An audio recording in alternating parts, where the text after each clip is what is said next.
મહિનામાં રૂપિયામાં ગણીએ તો 6 કરોડની ઉપર ટામેટામાંથી કમાય છે.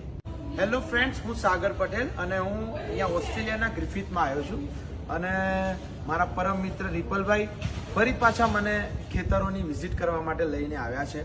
આજે અમે ટામેટાના ખેતરમાં આવ્યા છીએ અને આપણા બધા માટે ગૌરવની વાત એ કહેવાય કે આપણા ગુજરાતના બેન એ આખું ટામેટાનું ખેતર એ જાતે પોતે હેન્ડલ કરી રહ્યા છે અને આપણે એમને બધાને વિઝિટ કરાવશે તો એક નારી શક્તિ જે શું કરી શકે છે આવો હું તમને બતાવું.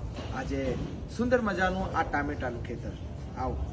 તો અમે અહીંયા 4 હેક્ટર જેટલું ટમાટરનું હાઇડ્રોપોનિક ગ્રીન હાઉસ છે અને આપણે અહીંયા ઓસ્ટ્રેલિયામાં સિડનીમાં પૂરા આખા ન્યૂ સાઉથ વેલ્સમાં સપ્લાય કરીએ અને એ પંચ ટામેટાના પંચ આ રીતે આખા રેડ હોય તે પીક થાય અને અહીંયા ક્લાઇમેટ મેન્ટેન અને